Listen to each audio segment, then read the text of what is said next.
Emory Tate was an absolute savage, a monster at the chessboard, and in this video, I'm going to show you how Emory Tate invented a brand new chess opening against the Alekhine's defense that you can use in your own online blitz games. Now, this video has 3 games. In the first game, we have Emory Tate versus Manfred Herfel from the 1991 Gießen Open. This is one of the first games where Emory Tate ever used this new opening idea. However, in games 2 and 3, we have Gotham Chess using Emory Tate's brand new opening in his own Chess.com Title Tuesday games. So make sure you watch till the very end of this video to see literally Gotham Chess use Emory Tate's brand new opening idea in action in his own online blitz games. Now in the game, Emory Tate opens 1e4 best by test, and his opponent, Manfred Herfel, responds knight to f6, the Alekhine's opening, challenging that pawn on the e4 square. Now, if white wants to fight for an opening advantage, he can't defend the pawn with d3 or knight to c3. Instead, e5 is the move, immediately challenging the knight on the f6 square. Now from here, the knight jumps into the d5 square, and normally here, white's going to go d4. From there, he can play very aggressively, going for the 4-pawns attack with c4 and f4, or he can also go d4, then simply knight f3, bishop e2, and short castles. However, Emory Tate, he was a chess genius. He did not go d4. Instead, he starts his new idea with c4. Now, this has been played before, but you're going to see Emory Tate follow it up with a brand new idea. Black goes knight b6, the best move, really the only square for the knight. Now, Emory Tate, instead of going d4, again, the standard idea, transposing back to a 4-pawns attack after, say, d4, d6, then f4, here Emory Tate goes a4, expanding on the queen side. Now, already, white has a deadly threat. If black wastes a move, say g6, then white's going to go a5, literally winning the knight. The knight has absolutely nowhere to go. That would be game over. So now here, black is basically forced to go a5 or something similar. This is the best move, and it's what black played in the game. But now here, Emory Tate unleashes his new idea. Are you ready for this? Rook to a3, the rook lift on the 3rd rank. What is white's idea? Well, Emory wants to swing that rook way over, perhaps to e3, or even to g3, and then launch an attack on the black king. Now, this idea is completely insane, but it's so crazy that it's actually good. All right, in the game, what is black supposed to do? He starts knight c6, challenging the pawn on the e5 square. Here, Emory Tate defends the pawn with d4, the typical move in the Alekhine's opening. And now, once again, black plays a normal-looking move, d6, challenging the pawn in the middle of the board. Now, black's threat is simply d takes e5, then trading queens, and winning the pawn on the e5 square with the knight. So, of course, white's going to have to do something to defend. Now, this is the genius of Emory Tate's new opening. Here, you don't defend the pawn passively with knight to f3 or f4. f4 doesn't even work anyway. And you don't trade on d6. That's a passive-looking move. And remember, Emory Tate was a chess genius. Instead, you go e6, giving up the pawn, but destroying black's structure. Now, already, black's position is critical. If he takes with the bishop, then you're going to go d5, forking the bishop and the knight. You win on the spot. So what is black supposed to do here? Well, the best move and the move he played in the game is f takes e6. Not a bad idea. But here, Emory Tate, again, showing the depth of his new opening. Rook to g3, pressuring that g7 pawn. And here, black would normally want to go g6 and bishop g7. But now that rook is so perfectly placed. If black goes for that plan, Emory Tate can go bishop d3, then h4 to h5, and literally all of his pieces, the rook, the new pawn on the h5 square, and the bishop on d3, would all be clamping down on that g6 pawn, and black would be busted.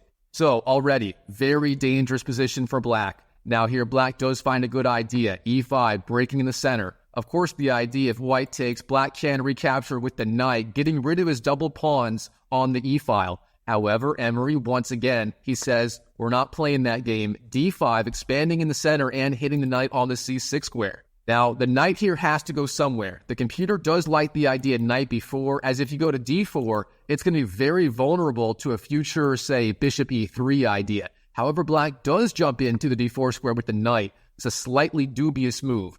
Now here, white has a few different options. In the game, Emory goes bishop e3, a solid idea, putting pressure on that knight on d4. However, again, Emory Tate likely should have thought about the idea of pressuring that future g6 idea from black with either bishop d3 or h4 immediately, intending h5 next. But overall, bishop d3, not a bad move either. Now here, black plays a very typical move for the Alekhine's variation, bishop f5, getting the bishop out onto the board, and also this limits the queen's mobility. For example, if white goes queen h5 or something similar next, then bang, bishop takes b1, wins the knight on the b1 square. So Emory's got to be very careful about that. Now here, Emory challenged the bishop with the move bishop d3, very solid idea. Now queen d7 defends the bishop again. Now here, Emory, he trades his bishop for the knight on the d4 square. Bishop takes, e takes. Now that pawn on the d4 square is weak. Again, white is down a single pawn here. However, he can win it back relatively quickly. If he does that, he should have a good position. Now here, knight e2, challenging that pawn on the d4 square. Black takes the bishop on d3, and white takes back with the queen.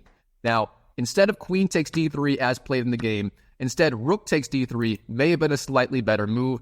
The idea being the rook really isn't doing a whole lot on this g-file right now. Perhaps you want to follow up with the rook instead. Now, queen takes d3 on the board. Here, black, his best idea, once again, is going to be e5. Trying to get some mobility in the center. Even if white recaptures en passant, black is then going to have that e7 square available for the bishop, and that is super important. So, e5, the key idea. Instead, queen takes a4 on the board for black, winning a free pawn. Now, Emory Tate is now down 2 pawns. The pawn on the a4 square and that pawn on the d4 square. So here, Emory, he has to drum up a massive attack immediately to get the game going, but fortunately, Emory Tate is one of the most genius attacking players ever, and this is the position he just loves to play as white. Here, b3 hits the queen. Queen b4 hits the king. Knight d2, blocking the check from the queen on the b4 square. Now, a4 expanding on the queen side. B takes, and then rook takes a4. Now Emory Tate castles. Finally, his king is safe, and he's ready to launch an all-out attack on the black king. Here, black increases the pressure on the knight on the d2 square. Rook to a2, very good move. Now black simply threatens either rook takes or queen takes d2. So, of course, here, white has to defend the threat. Rook d1 on the board, very good move. Now black, queen to a4. Getting the queen over onto the a-file, setting up rook to a1 ideas. Here, black is trying to simplify the position. If he can get some of white's pieces off the board, then his material advantage will matter a lot more, and his king will be a lot safer despite being stuck in the middle of the board. Now, rook c1, good move, setting up potential c5 ideas. Black goes rook to a1. And now, instead of taking the rook on a1, that was possible. However, after queen takes a1, white would have to defend with something like knight to f1. That's a very passive square for the knight. Instead of rook takes a1, here white goes knight to b1. Now, this is technically not as strong, but I like this move more for Emory Tate. Again, keeping more of those pieces on the board, increasing his long-term attacking chances. Now here, black's got to think about how to get his king to safety. The computer likes g6, intending bishop g7 with that fianchetto of the bishop on the long diagonal, defending d4, and from there, black could think about castling on the king side. Now, instead, queen b4 on the board. Very logical looking move at first glance. Black is increasing the pressure on that knight on the b1 square. Now from here, Emory finds the best move. Knight takes d4. Of course, the knight on b1 is being defended enough for now. You got to pick up that pawn right away. And beyond that, that knight now has access to that e6 square, which would be devastating for black. That knight would be a true savage like Emory Tate himself. Now here, black makes a major mistake. Here, he should be developing his king side, something like g6, again, intending bishop g7 with a fianchetto of the bishop. Instead, he gets greedy. He takes that pawn on the c4 square. Knight takes e4 on the board. Now, this knight move is laying a trap. Let's say white gets greedy and takes the knight on c4. Then black's going to take on c4. White takes with the rook. And then that knight on b1 is undefended. And that is literally a back rank mate. So that doesn't work. However, here, Emory Tate finds a better idea. Knight to e6. Again, jumping in with the knight, threatening knight takes c7 ideas. Here, black already is in a lot of trouble. He tries to relieve the pressure with the move c5, defending that pawn. It was undefended on c7. Now it's relatively okay on c5. But here at Emory Tate, it keeps going. It captures the pawn en passant. If you're new to chess, this is a move where black moves the pawn 2 squares next to another pawn of yours. You can actually capture it on that diagonal. So d takes c6 on the board. Black takes back with the b pawn.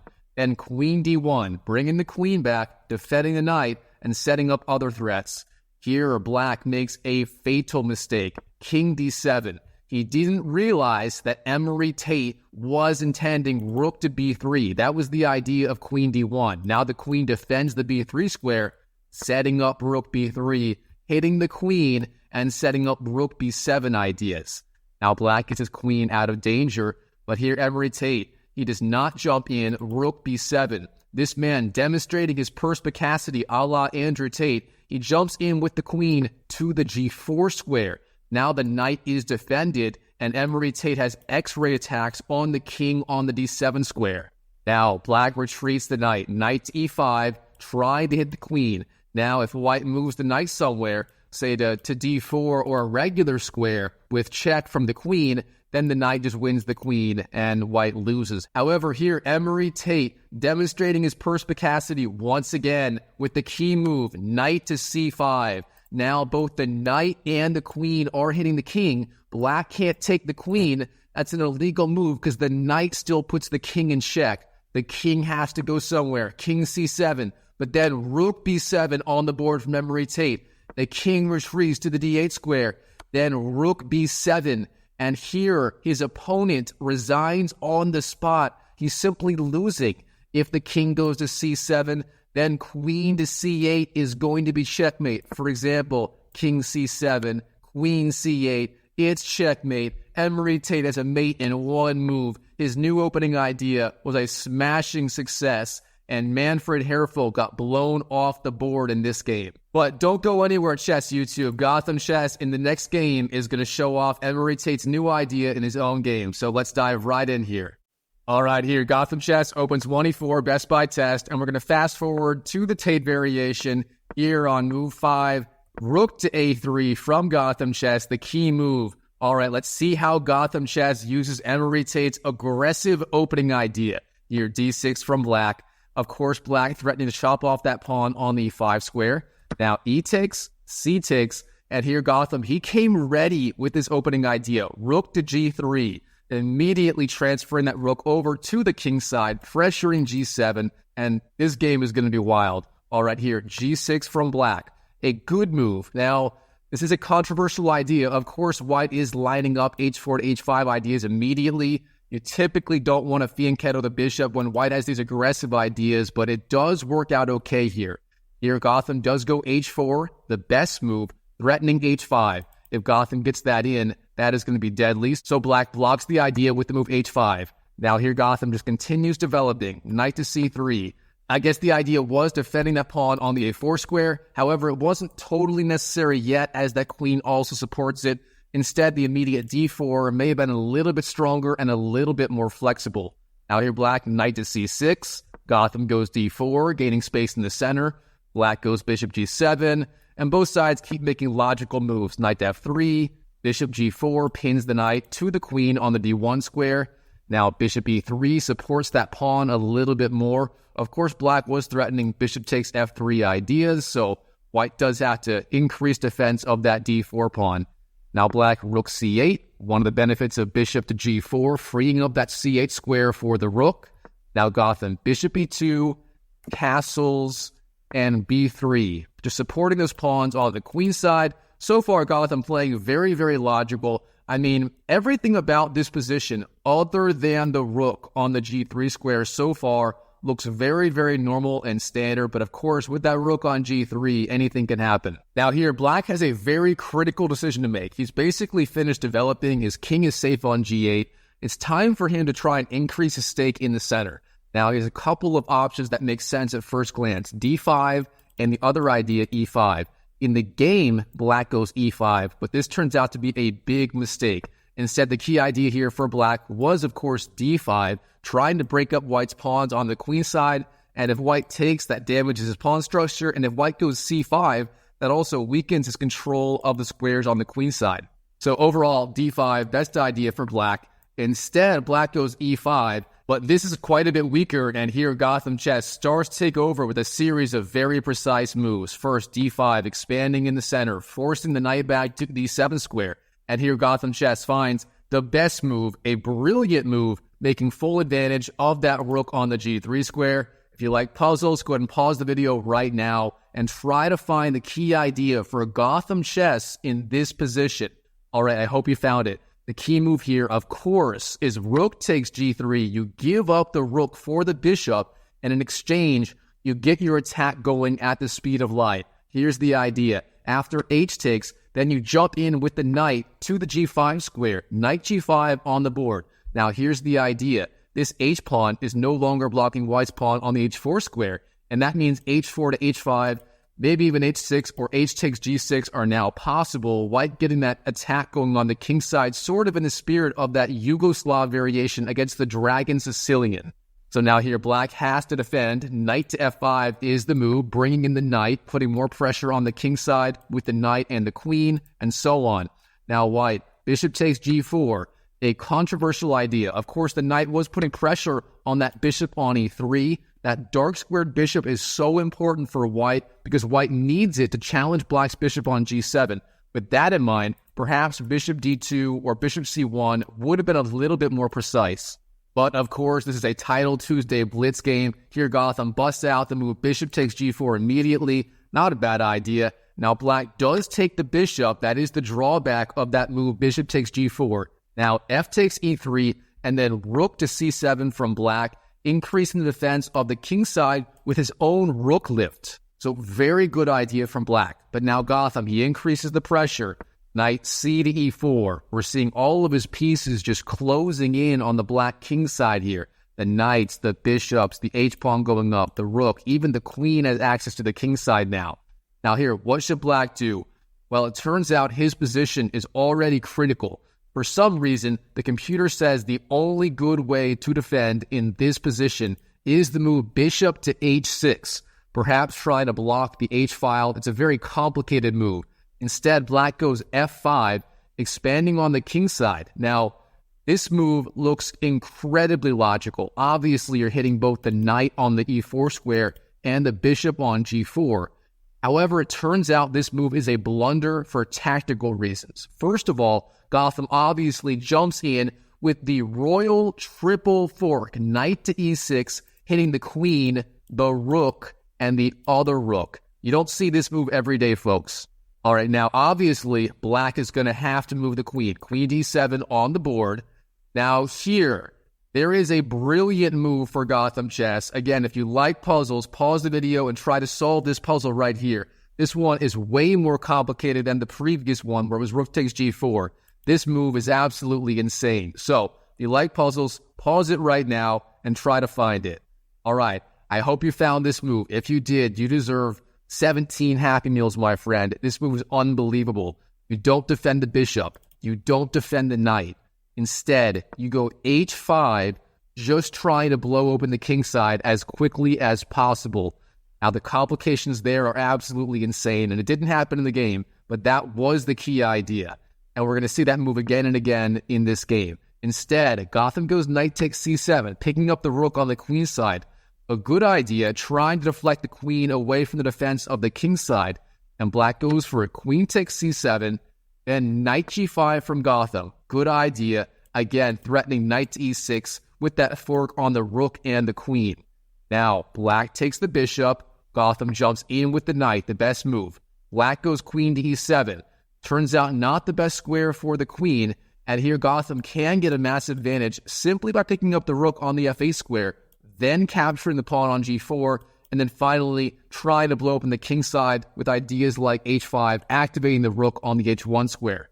Now that didn't happen in the game. Instead, Gotham just takes that pawn on the g4 square right away. Queen takes g4. However, this move wasn't precise. Here black has the opportunity to get the rook out of the attack of the knight and defend the pawn on g6 just with the move rook to f6. And if black played this, it would be very hard for white to continue the attack here. Now, instead of that, black goes rook to f5. Maybe this was a mouse slip in time pressure. It's hard to say because here, queen takes g6 wins the pawn, and now Gotham has that free hand to push the h-pawn all the way up the board uncontested. All right, let's see what happens. Here, black, queen to f7, trying to get the queens off the board. Gotham Chess, queen g3, brings the queen back. Now, knight d7. This is the last fatal mistake for black in this game. And here, Gotham Chess demonstrating both his perspicacity and his indefatigability in the spirit of Emory Tate himself. He goes h5, and then after king to h8, he doesn't slow down. h6, again, the indefatigable Gotham Chess just going for it. Now black goes bishop to f6, getting the bishop out of the attack. But Gotham Chess, he finds the final move. He is just built different. Queen to g7 on the board. And here black resigns on the spot. And here's why. If you take the queen with the bishop, the winning move is h takes g7, and then rook to h8 delivers the checkmate. Instead, if you take with the queen, here, queen takes g7, this move loses all the same. First, h takes g7, double attack on the king. The king has to move. Then rook to h8, the king goes to f7. Then you promote to a queen to eg8. And now, of course, the only move is king to e7, but then finally, queen to e8 is checkmate, and for that reason, black resigned before any of this could happen. Gotham Chess, what a genius series of moves in this game. And before you go, we have one last game from Gotham Chess in this variation. Don't go anywhere. All right, in our final game, Gotham Chess once again goes for the Emory Tate variation with the key move a4 and then rook to a3 against the Alekhine's defense. And if you thought the last two games were wild, this game shows the true power of this variation. This game is even crazier. Here in the last two games, we saw black go knight c6 and d6. Here black goes for a different idea, e6, very good move. Of course, right away, that bishop is hitting the rook on the a3 square. The rook has to go somewhere. Now, of course, Gotham, as usual, rook g3, the best idea, lining up with that pawn on g7. Now, if black ever moves the bishop, that pawn will fall, and this game will get wild. Now, d6 on the board, attacks the pawn on e5, very typical Alekhine's defense move. Now here, what should white be doing? Well, in the game, Gotham does take on d6. However, real fast, the computer says that the crazy-looking move f4 is actually possible in the spirit of the four pawns attack. Then, if black ever takes on e5, white captures back, he can follow up d4, and it's basically a four pawns attack versus the Alekhine's defense, but white has that rook on the g3 square. That would have been very interesting. You could try it out in your own games. I'm sure I will at some point. Instead, e takes d6 on the board. Black takes back with the bishop. Now, this move is very important. It puts pressure on that rook on g3, so white has to move it. But on the other hand, it undefends that pawn on g7. Is undefends a word? I think it might be. All right, it undefends the pawn. White takes the pawn on g7, then black goes queen to f6. Now, here's the problem with this early rook move, followed by the correct sequence by black, bishop d6. Here, if white retreats the rook back to the g3 square, it's going to be lost. However, if he goes back to, say, g4, black's going to have this idea, e5, hitting the rook on g4 with the bishop, and once again, the rook on g4, where is it supposed to go? It basically has no squares. Maybe it swings over to e4. That looks kind of crazy, though. So here, overall, white is just going to lose the rook. So Gotham Chess retreats rook g3, giving up the exchange. Now black takes on g3, white takes back with the h-pawn. So let's slow down and reassess what's going on here. Here, Gotham Chess, he won a pawn, the pawn on the g7 square. He also freed up this h-file for the rook on h1. He's a lot of pressure on that h7 point. However, the drawback, of course, he had to lose a rook in the process. Black gave up his dark squared bishop. Now, overall, this is a very complicated position. Black does have more material, and that should give him an advantage. However, here, Gotham does have pretty good compensation, especially in an online blitz game.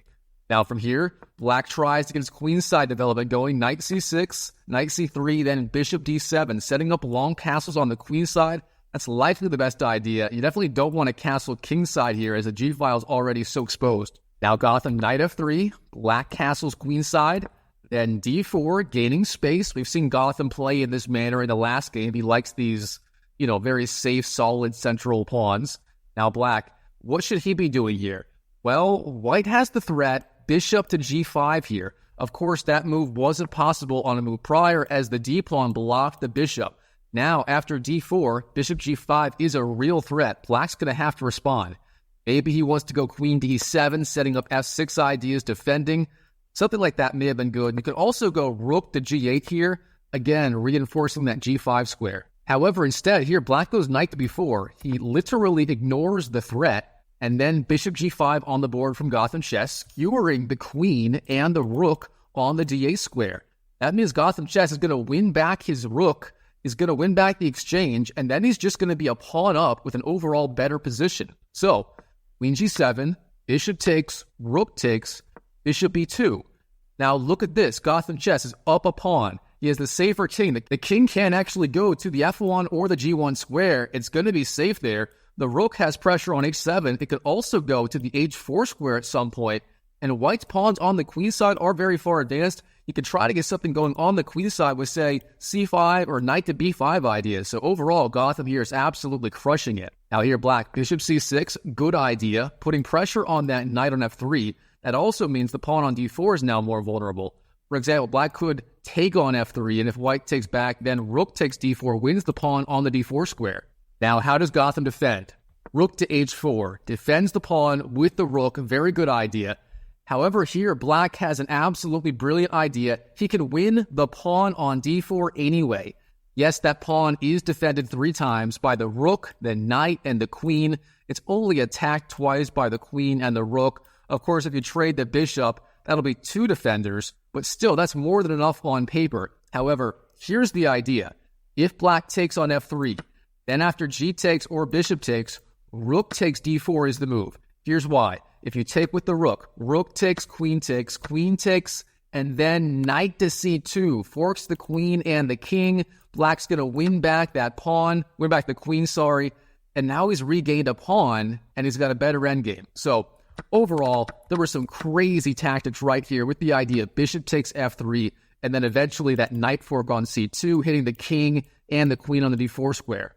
Instead, black here goes for the Ben Feingold counterattack. Yes, Ben Feingold's signature move, f6 on the board. Now, Ben Feingold is a very big fan of this move. Ben Feingold has the perspicacity and the indefatigability to understand the strength of f6 in literally every position. If you want to win your own chess games, f6 is the way to go.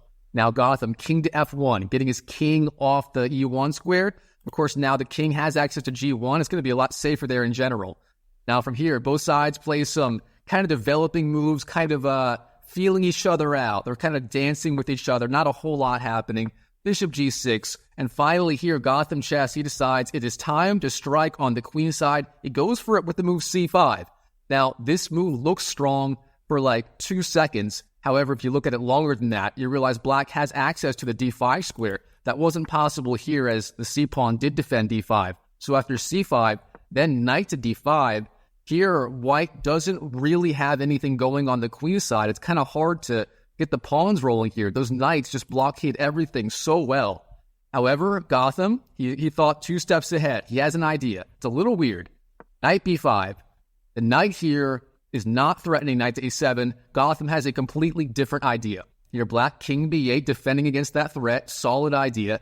Now, knight to a3 from Gotham. Gotham wants to go knight a3, then knight c4, then threaten the pawn on the a5 square. And if black tries to defend with, say, b6, then these pawns get traded off, and suddenly white's going to have some play on the queen side. So overall, a very slow plan, but it's got some poison to it.